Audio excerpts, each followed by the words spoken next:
أعوذ بالله من الشيطان الرجيم وأصبح فؤاد أم موسى فارغا إن كادت لتبدي به لولا أن ربطنا على قلبها لتكون من المؤمنين رب اشرح لي صدري ويسر لي أمري واحلل عقدة من لساني يفقه قولي فالحمد لله والصلاة والسلام على رسول الله وعلى آله وصحبه أجمعين. Assalamu alaikum, Quran Weekly.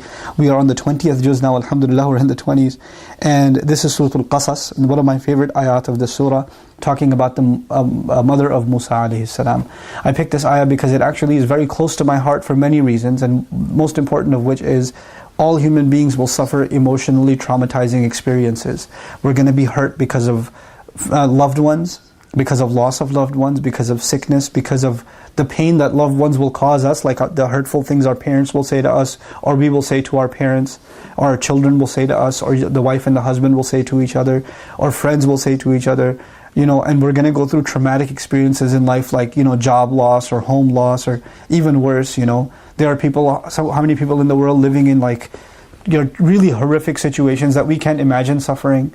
Children going through things that I can't imagine my children even close to suffering from, right?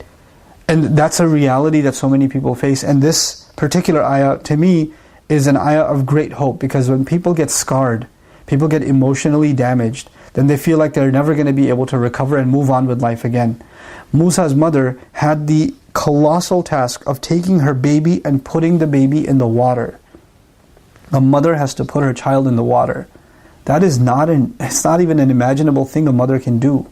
But she has two options: watch her child be slaughtered by soldiers before her eyes, or take this child and put him in a basket which hasn't been tested for waterproof navigation by any means, and throw him into the river. Alqihi fil yam, throw him. And Allah says, when she threw him into the water, when she threw the baby into the river, by Allah's inspiration, because she couldn't have gotten herself to do it emotionally, Allah empowered her to be able to do that. He says, وَأَصْبَحَ فُؤَادُ أُمِّ مُوسَى فَارِغًا. Musa's mother's heart was emptied out, like the trauma of having to let go of her child and watch the child float away into a river, and you can't even access him anymore, and you don't even know what happened to him, if he drowned or not, if a gator got to him, if those horrible soldiers caught him, if it flipped over, she knows nothing. The worst thoughts may be crossing her mind. Allah says her heart was emptied out. فَارِغًا. Her heart became emptied out, void of all emotion.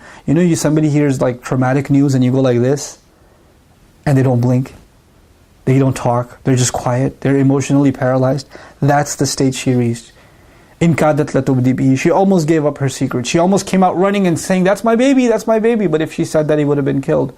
Now Allah says, لَوْلَا أَرَّبَطْنَا عَلَىٰ قَلْبِهَا. Had we not firmed her heart, had we not tied up her heart, had we not kept her heart together, Allah took her fu'ad, which was a heart that's inflamed. And in the same ayah, He used a different word for fu'ad, which is qalb. He calmed her heart down and brought her back to a normal state. And Allah is describing that He did that. There are people that are emotionally traumatized and can never recover.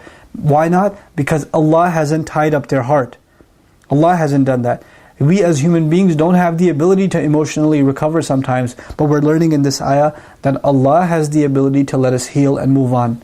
Allah, you could say to yourself, I don't have the emotional capability of forgiving you. But Allah says, I'll tie your heart and I'll give you that ability.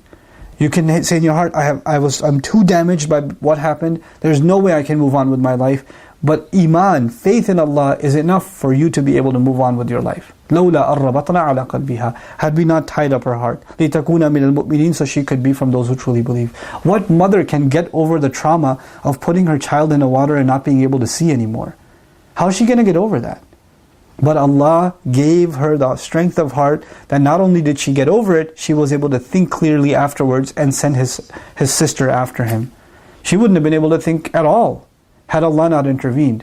So Allah will intervene into our emotional states. He will intervene. And she's not a prophet. She's just a believer. Which means this is an opportunity for you and me. Whatever emotional trauma you're going through, know that Allah can intervene and give you peace of mind, peace of heart. And He can give you tranquility again. Whether it's anxiety, fear, whether it's grief, whether it's anger, whatever emotion, whatever thing has happened that's scarred you, that's left you scarred, Allah can remove that scar entirely. And I pray that you are able to ask Allah for that genuine removal of scar, and that Allah Azza wa Jal gives you that firmness of heart, so you can be from those who truly, truly believe and can live a healthy spiritual life and healthy emotional life. Barakallahu li wa lakum. Assalamu alaikum wa rahmatullahi wa barakatuh.